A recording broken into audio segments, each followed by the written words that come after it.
모든 사람은 그가 속한 국가의 법과 규율을 지키며 살아가야 할 의무가 있습니다. 특별히 그리스도인들은 이 땅에 발을 딛고 살고 있지만 우리는 하늘의 시민, 천국 백성들로서 하나님 나라의 법을 준수하며 살아가야 할 것입니다. 하나님 나라의 법은 무엇입니까? 그것은 바로 기록된 계시, 곧 성경 말씀입니다.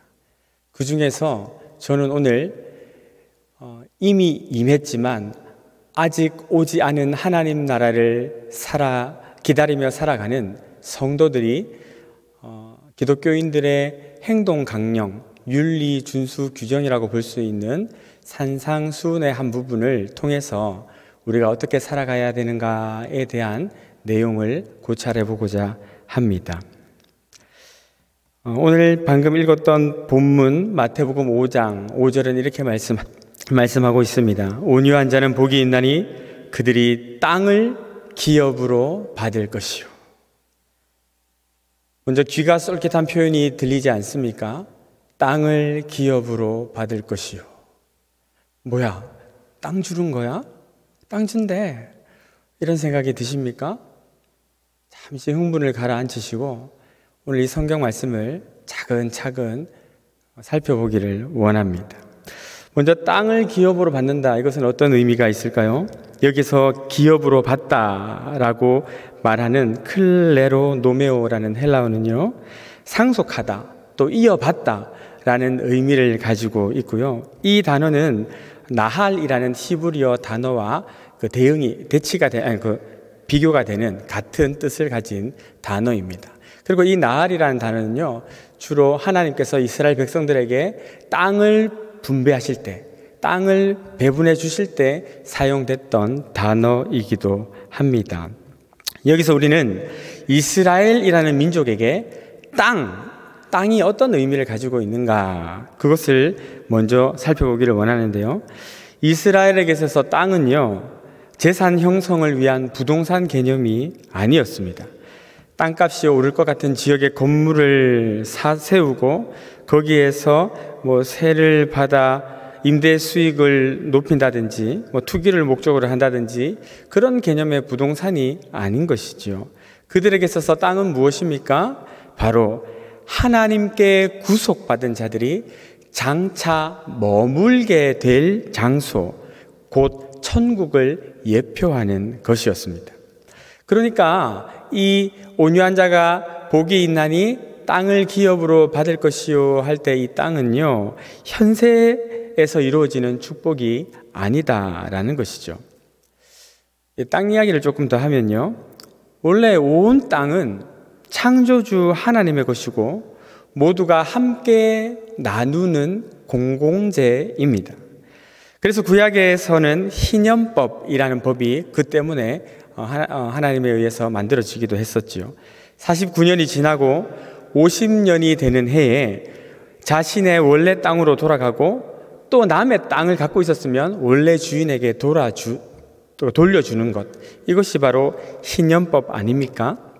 그러니까 이 희년법을 제대로 지키면 지킬수록 50년이 가까워 올 때마다 땅값은 점점 떨어지게 되어 있지요. 일종의 부동산 투기 원천 봉쇄법이라고 볼 수가 있겠습니다. 또 신약에서는 어떻습니까? 신약에서의 이 희년의 약속은요, 이 세상의 땅이 아니라 새 하늘과 새 땅, 신천신지, 즉 천국의 약속으로 성취가 됩니다. 그래서 초대교회 성도들은요, 어떻게 했습니까? 자신의 땅을 팔아서 교회 공동체와 함께 나누거나 아니면 자신의 집을 예배의 처소로 사용하여 진정한 축복의 땅이 이 땅에 있는 것이 아니라 천국에 있다라는 것을 고백하는 자신의 믿음이 진실하다는 것을 증명하곤 했었습니다. 그런데 이러한 성경적 토지관을 지키지 않는 경향이 점점 강해졌지요. 왜 그렇습니까? 바로 탐욕 때문이지요. 사실 부동산에 의한 소득은요, 나의 노동으로 말미암아 발생한 것이 아닙니다.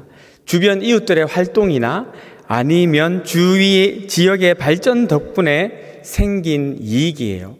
그렇기 때문에 이 이익은 다시 이웃들에게, 다시 사회로 돌아가는 것이 바람직합니다.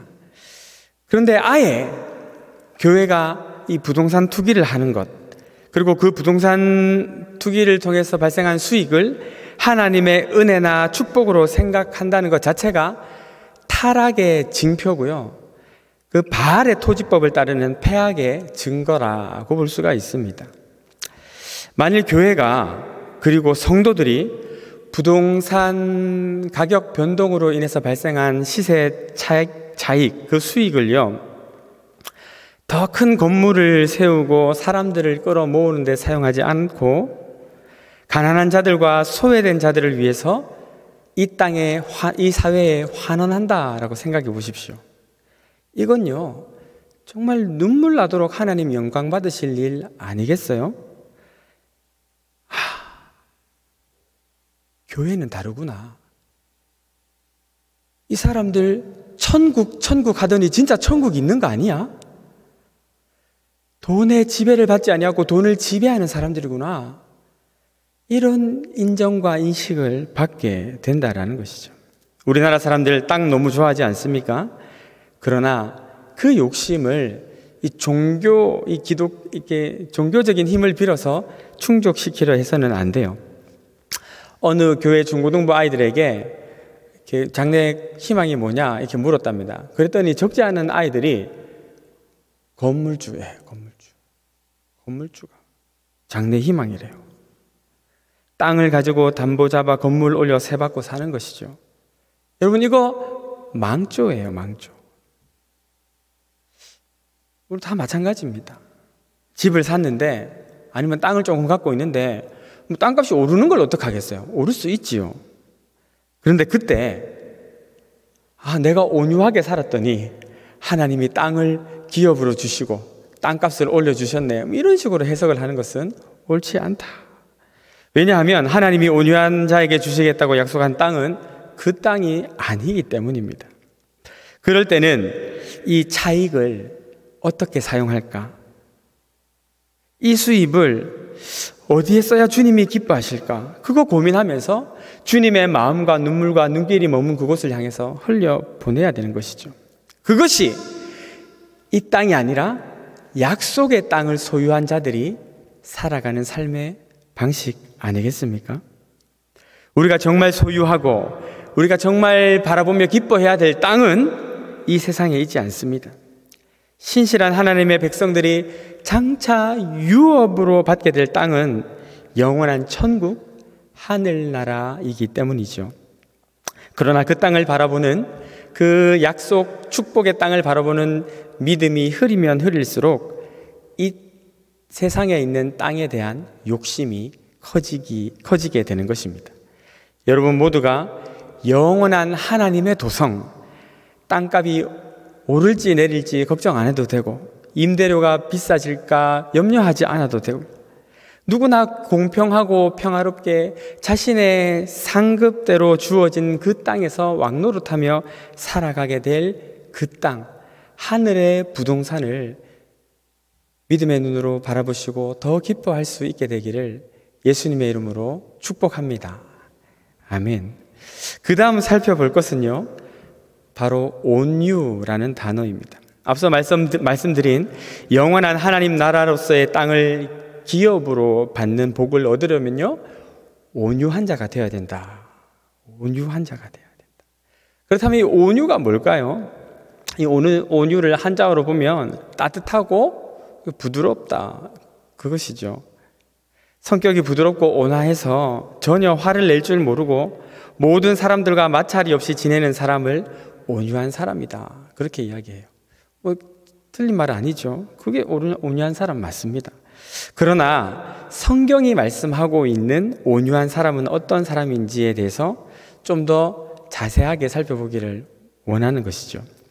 이 온유라는 말을요, 헬라어 원어로는 프라우테스라고 하는데요, 그것은 통제된 능력, 길들여진 힘, 이것을 이야기합니다. 그래서 많은 분들이 이 온유에 대해서 설교할 때 어떤 예화를 드냐 하면요, 바로 야생마 예화를 주로 드세요. 어떤 사람이 길 가다가 야생마를 잡았어요. 근데 이 야생마를 바로 타고 다닐 수 있습니까? 안 되죠. 때로는 채찍으로, 때로는 신호와, 때로는 당근으로 계속 훈련을 시키고 그 야성적인 기질을 계속 깎아내고 다듬어냅니다. 그러다가 나중에 어떻게 됩니까? 주인이 가라면 가고 서라면 서고, 주인이 원하는 대로 온순하게 말을 잘 들을 때가 되면 주인이 마침내 안장을 올리고 그 야생마를 탈 수 있게 되는 것이죠. 그렇게 길들여져서 온순하게 된 상태, 그것이 바로 프라우테스, 온유입니다. 이 온유, 우리가 생각하는 온유와 조금 다른 면이 있습니다. 우리나라 말의 온유는요, 타고난 성품 혹은 자라면서 주변 환경에 영향받아 이제 생성된 성향, 그것을 이야기하는데요. 사실 사람의 환경이 사람의 인격과 성격을 형성하는 데 많은 영향을 끼치지 않습니까? 어떤 사람은 부유하고요, 많이 배운 교양 있는 부모 밑에서 태어나서 자라요. 항상 먹을 것이 풍족하고 자기가 원하는 것을 소유하는데 어려움이 없습니다. 유학 보내달라면 유학 보내주고, 뭐 이거 비싼 핸드폰 사달라면 사주고, 뭐 해달라는 거 다 해줘요. 부족함이 없어요. 그리고 남과 경쟁을 해가지고 아등바등 살 필요가 없어요. 왜? 집에 다 있거든요. 그런 사람은 그냥 나눠주기를 좋아해요. 식탐도 없어요. 다른 사람에게 양보해줘도요, 집에 가면 또 있거든요. 고민이 있으면 늘 귀 기울여 들어주는 엄마가 집에 있고, 문제가 있으면 실제적인 해결책을 제시해주는 아빠가 있어요. 마음이 늘 편안하고 부드럽고 따뜻하게 자라나요. 그런데 이 세상에는 그런 사람 말고 또 다른 종류의 사람들이 있습니다. 태어나 보니까 아빠는 술주정뱅이고 엄마는 장녀예요. 욕설과 음담패설로 말을 배우고요, 구타와 몰매로 맷집을 길러갑니다. 눈치가 빨라야 밥을 먹을 수 있어요. 나눠 먹는다는 것은 생각도 못해요. 내가 지금 안 먹으면 언제 다시 먹을 줄 모르는데. 꽃이 피거나 낙엽이 떨어지는 것이 그에게는 그 어떤 감동으로도 다가오지 않습니다. 그저 하루 한 끼 식사로 굶주린 배를 달랠 수만 있다면, 비가 새지 않는 곳에 피곤한 몸뚱아리 하나 누일 수 있다면 좋겠다. 그것이 인생의 유일한 소망으로 품고 살아가는 팍팍하기 짝이 없는 환경에서 자라난 사람들이 있다고요. 그런 치열함 속에서 살아가는 사람은요, 보면 어떻게 보입니까? 메마르고 날카롭고 전혀 온유라는 단어와는 상관없는 것처럼 보여요. 그러면 사람들은 어떻게 합니까? 그 두 사람을 비교합니다. 앞에 말했던 것처럼 좋은 집, 좋은 부모 밑에서 자란 사람은 저 사람 참 온유해 라고 이야기를 하고요, 그리고 술주정뱅이 장녀 밑에 자란 사람은 저 사람은 포악한 사람이야 라고 평가를 해요. 그런데 하나님은 그렇게 우리의 온유함의 유무를 판단하지 않으십니다. 그가 원래 어떤 사람이었든 다 내려놓고 하나님께로부터 많은 연단과 훈련을 받고 하나님께 길들여져서 주인이신 하나님이 가라면 가고 죽으라면 죽는 식륜까지, 아니 죽는 데까지 나가버리는 사람. 저는 가끔 교회에서 이런 경우를 봐요. 그냥 부유하고 잘 좋은 환경에서 잘 자라나가서 온유해 보이지만 신앙이 없는 사람. 반대로 형편이 모질고 힘들어서 사람이 거칠고 사나워 보이지만 그 중심이 주님으로부터 다듬어지고 있는 신앙의 사람. 여러분, 우리는요, 내가 지금 어떤 다른 사람보다 조금 더 따뜻하고 조금 더 부드러운 사람이야 라는 평가를 사람들로부터 받고 있다는데 만족해서는 안 됩니다. 지금 내가 가지고 있는 성품은요, 주님으로부터 연단받고 훈련받아서 생성된 것이 아니라 내가 어릴 때부터 그냥 환경과 상황 속에서 만들어진 것일 경우에는 그것이 사실은 주님의 연단과는 상관없는 것이기 때문입니다. 1달란트 성품을 가진 사람에게와 5달란트 성품을 가진 사람에게 주님의 요구는 다르게 주어지는 것이죠. 그러므로 우리는 각자가 하나님 앞에서 나는 지금 잘 자라고 있는가? 날마다 온유한 성품으로 성장해 가고 있는가? 그것을 돌아볼 줄 알아야 된다는 것이죠. 물론 변화는 어렵습니다. 심지어 어떤 사람은요, 목사님, 사람은 안 변합니다. 이렇게 이야기해요. 사람은 안 변합니다. 그런데 성경에 보면요, 주님과 동행하는 세월 속에서 거칠고 사나웠던 성질이 부드럽고 온유한 성품으로 변화되어 갔던 수많은 사람들을 우리에게 소개해주고 있습니다. 대표적인 사람이 모세 아닙니까? 모세의 나이 40에 어떤 일이 있었어요? 그 당시 애굽왕 바로의 딸의 양아들로 왕궁 최고의 지식과 문화와 여러 가지 것들을 배웠겠죠. 힘이 있었어요. 두려울 게 없었어요. 그런 그의 눈에 어떤 애굽 사람이 자기의 동족을 괴롭히는 것을 본 거예요. 그 속에서 화가 치밀어 올라서 그 애굽 사람을 돌로 쳐 죽이지 않습니까? 또 어떤 일이 있었습니까? 시내산에서 하나님으로부터 십계명 받고 내려오는데 백성들이 금송아지를 섬겨요. 어떻게 합니까? 하나님 주신 그 소중한 돌판을 던져가지고 깨버려요. 그리고 어떻게 합니까? 레위인들 시켜가지고 사람들을 3,000명가량 죽게 해버립니다. 그랬던 모세, 어떻게 변해갑니까? 민수기 12장에 보면 모세가 이렇게 구스 여인을 아내로 받아들이는 장면이 나오지요. 그때 하나님 아무 말씀도 안 하시거든요. 그런데 아론과 미리암이 어떻게 이야기합니까? 아니, 어떻게 저 이방 여인, 저런 여자를 아내로 데리고 올 수 있느냐, 이렇게 막 비난을 해요. 그러자 모세가 어떻게 합니까? 가만히 있습니다. 가만히 있어요. 등신같이 가만히 있어요. 그래서 어떻게 합니까? 하나님이 대신 치세요. 미리암에게 나병이 바라게 하시지 않습니까? 그러면 우리 같으면 어떻게 되겠어요? 생각하죠. 아유, 저 봐라. 나를 건드려. 네가 그렇게 될 줄 알았다. 우리 속으로, 대놓고 말은 못해도 속으로 그렇게 고소하게 생각할 거 아닙니까? 그런데 모세는 그렇게 하지 않았어요. 어떻게 합니까? 하나님 앞에 기도해요. 하나님, 이 사람 고쳐주세요. 부르짖어서 간절히 기도합니다. 자기를 괴롭히고 비방했던 사람, 속상하게 만들었던 사람, 그 사람 위해서 기도해버려요. 그런 모세의 모습을 보고 민수기 12장 3절이 이렇게 기록하고 있습니다. 이 사람 모세는 온유함이 지면의 모든 사람보다 더하니라. 자기가 충분히 해코지할 힘도 있고 이거 처리할 수 있지만 참고 그 사람을 위해서 오히려 기도해버리는 것, 이것이 온유함이더라. 그렇게 성경이 지지해주고 있다라는 것이죠. 이와 반대로 이 땅에는요, 가진 힘이 조금 있다고 해서 그것 이용해가지고 다른 사람들을 괴롭히고 자신에게 피해 입힌 손톱만한 피해를 달덩이만큼 크게 복수하고 갚아주려고 하는 사람들이 많이 있어요. 온유하지 않은 사람들이죠. 특히 교회에서는 절대 있어서 안 될 부류의 사람들이에요. 상처를 입히고 공동체를 힘들게 하거든요. 그렇다면 여러분의 모습은 어떠합니까? 예수를 믿고 주와 동행하는 동안 모세처럼 깎이고 다듬어져서 예전에 거칠었던 성품이 온유하게 변하고 있는 증거가 여러분에게 있습니까?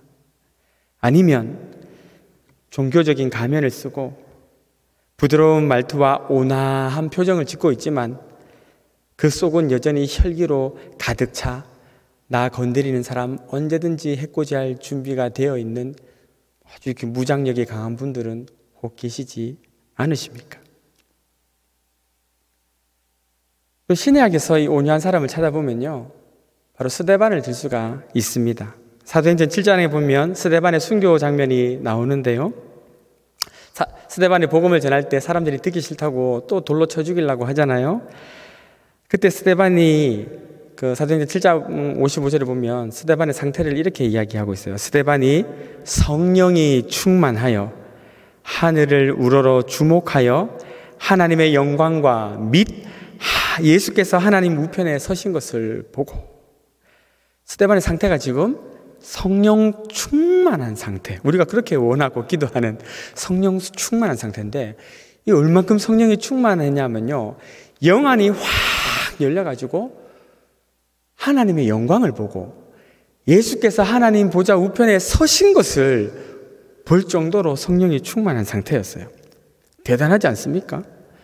그러면 우리는 어떤 것을 생각해요? 성령 충만하면 우리는 그래, 그 성령 충만의 능력으로 원수를 쓰러뜨리고 나를 공격하는 자들을 즉살시켜버리고 장풍을 쏘면 사람이 날아가 버리고 이런 슈퍼 파워를 갖게 된다, 이렇게 생각하지 않습니까?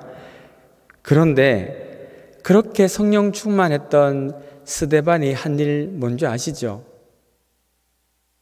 돌 맞아 죽는 것이었습니다. 그것도 그냥 죽지 않았어요. 하나님, 저들을 용서해 주십시오. 저 사람들 저거 지금 자기들이 뭐 하는지도 모르는 사람들입니다. 불쌍한 사람들이에요. 하나님, 저 사람들 용서해 주세요. 이 죄를 저 사람들에게 돌리지 말아 주세요. 이렇게 주여 기도하고 죽어버렸어요. 우리도 주여 기도 많이 하잖아요. 근데 스데반이 주여 하고는 저들의 죄를 용서해 주옵소서라고 기도했는데, 우리는 억울한 일 당할 때 주여 하고 내 원수를 갚아 주옵소서, 주로 이렇게 기도하는 경우가 많은 것 같아요. 너무 다르지요. 왜요? 어쩌면 우리 안에 아직도 이 온유라는 열매가 제대로 맺히지 않았기 때문 아닐까요? 진짜 힘이 원수를 갚는 데 있지 않고 원수를 용서하는 데 있다는 사실을 우리는 자주 잊어버리고 사는 것 같습니다. 이것이 진짜 성령 충만이고 이것이 진짜 온유함이에요. 그런데 오늘 많은 그리스도인들이 온유한 것을 싫어해요. 왜 그런지 아시죠? 온유하게 살면 뭔가 이렇게 약해 빠지고 순하고 나약하고 부족하고, 그래서 항상 당하고 살 것만 같거든요. 그리고 이렇게 생각하죠. 예수 믿는 사람이 좀 당당하게 살아야 되지. 항상 위축되게 움츠리고 살 필요 있어? 라고 말입니다. 그런데 성경에 보면요, 그렇게 위축되고 순하게 당하고 사신 한 분이 계신데, 그분이 바로 예수 그리스도예요. 예수님이 누굽니까? 여러분, 예수님이 하나님 아니에요? 모든 능력과 권세가 그분에게 있어요. 그가 말씀만 하시면 성난 파도는 잠잠해졌고요, 아무도 능히 제어하지 못하는 군대 귀신을 말씀 한마디로 쫓아내버리세요. 그런데 그런 분이 조롱과 멸시, 침뱉음과 채찍질을 묵묵히 온몸으로 받아내십니다. 그것도 자신의 죄 때문이 아니라 우리 죄 때문에 한마디 변명도 하지 않으시고 도살장으로 끌려가는 어린 양과 같이 묵묵하게 바보처럼 십자가를 져버리세요. 주님은 그런 바보 같은 자신을 이렇게 평가하십니다. 그 자신을 가리켜 이렇게 말씀하시는데요. 마태복음 11장 29절 30절. 나는 마음이 온유하고 겸손하니 나의 멍에를 메고 내게 배우라. 나는 마음이 온유하고 겸손하니. 주님, 당신 자신을 가리켜 온유하다라고 말씀하셨어요. 그리고 그 온유함은요, 타인을 위해서 십자가 지는 것으로 나타났습니다. 충분히 벗어날 수 있는 힘이 있었고 십자가 지지 않아도 될 명분밖에 없는 분이 우리 위해서 십자가 지신 거예요.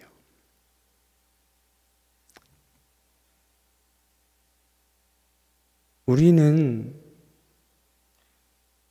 십자가 지신 주님, 그 십자가 아래서 예수 피 받아 먹고 그 뚝뚝 떨어지는 살 찢어 먹으면서 하나님의 자녀가 된 존재들 아닙니까? 그러면 우리가 가야 될 길은 십자가 그 길이어야 하는 것은 너무나 당연한 일이지요. 그런데 우리의 모습은 어떠합니까? 많은 사람들이 온유함으로 십자가 지신 그리스도를 따르려 하지 않습니다. 손해보는 것 같고 이렇게 조금 험한 말로 찐따 등신처럼 보이거든요. 신경 쓰여요. 또 주변에서 막 부추기지 않습니까? 야, 너 바보야? 왜 당하고만 살아? 저런 거 한번 밟아줘야 돼. 그러면 거기에 또 혹해가지고 주여 잘 밟을 수 있도록 능력을 주옵소서 기도하며 밟으러 간다고요. 어떤 사람은 또 이렇게 이야기합니다. 야, 무조건 참는 게 바른 신앙은 아니야. 예수님도 성전에서 장사하는 사람들 뒤집어 엎었잖아. 계시록 19장 봐. 예수님이 백마를 타고 오셔가지고 예리한 검을 휘둘고 철장을 휘두르면서 진노의 포도주를 막 이렇게 맹렬한 진노의 포도주 틀을 밟는다고 말씀하셨어. 그러니까 니도 찌르고 밟고 짜버려. 십자가 진 예수만 예수냐? 백마 타고 오는 예수도 예수 아니냐? 넌 좀 힘 있는 예수 좀 따라가 봐. 그렇게 자꾸 십자가 신앙을 외면하게 만들고 영광의 능력의 파워풀한 신앙만을 따라가라고 주장하는 사람들이 지금도 얼마나 많이 우리를 미혹하고 있는지 몰라요. 그래서 사람들은 그렇게 화를 내면서 나는 능력의 주님을 따라한다라는 자기 합리화로 폭력의 정당성을 찾지 않습니까? 그러면서 남이 화를 내면 온유하지 못해서 화를 내고 있다고 이야기하고, 자기가 화를 내면 나는 지금 주님의 마음을 닮아 거룩한 분노를 행사하고 있다, 이렇게 이야기하는 거 아니겠어요? 여러분, 이것은 가벼운 문제가 아닙니다. 우리는 날마다 십자가를 지신 예수와 장차 백마를 타고 다시 오실 심판주 예수의 모습 사이에서 갈등하곤 하기 때문입니다. 그런데 우리가 십자가 진 예수를 따를 것인가 아니면 심판주 예수를 따를 것인가, 이 고민은요 사실은 잘못된 고민이에요. 우리가 그 고민을 하기 전에 먼저 품어야 될 생각은 이것입니다. 나는 하나님이 아니다. 우리는요 하나님을 닮아갈 의무도 있지만 하나님이 되지 않으려는 의무도 있다라는 사실을 기억해야 돼요. 사실 성경은 곳곳에서 복수와 폭력의 삶을 멀리하라라고 가르치고 있지 않습니까? 용서하고 용납하고 이해하고 받아주고 살아라. 상대방이 잘못한 것은 하나님이 다 갚아주실 거다. 원수 갚는 것은 주께 있고 너는 내가 십자가 진 것처럼 바보같이 십자가 져주지 않겠니? 주님이 그것을 말씀하고 있다라는 것이죠. 문제가 뭡니까? 그런데 그게 너무 힘들다는 거예요. 왜냐하면 이 세상이 힘과 칼의 논리로 움직여가고 있기 때문입니다. 그런데 우리는 세상의 흐름을 쫓아 사는 사람들이 아니지요. 성경의 가르침을 배우고 예수의 본을 따르며 살 사람들로 우리는 부르심을 받았습니다. 십자가 진 예수 그리스도를 말입니다. 어떻게 가능합니까? 바로 온유함의 그 비밀이 있습니다. 이 온유함은 타고난 것, 또 자라는 과정 속에서 주어진 환경적인 것만으로 평가될 수 없다고 말씀을 드렸습니다. 야생마가 그 주인의 손에 길들여지듯이 그리스도의 말씀과 성령으로 빚어지는 가운데 만들어지는 성품이어야 합니다. 여러분은 그 십자가 진 이 예수 그리스도를 따르는 온유한 성도들이십니까? 아니면 아직 혈기를 부리며 그 혈기를 합리화하고 정당화하며 살아가는 분이십니까? 말씀을 정리합니다. 오늘 말씀을 기억하면서 우리의 삶이 이 땅의 욕심으로 채워지지 않기를 바라고요. 영원한 하늘의 도성, 하늘나라에 있는 부동산을 바라볼 수 있게 되기를 바랍니다. 또한 영광과 능력이 아닌 십자가와 온유함을 추구하며 좁은 길 걷다가 그날 거기서 주님께 위로와 칭찬받는 저와 여러분 모두가 되실 수 있기를 예수님의 이름으로 축원합니다.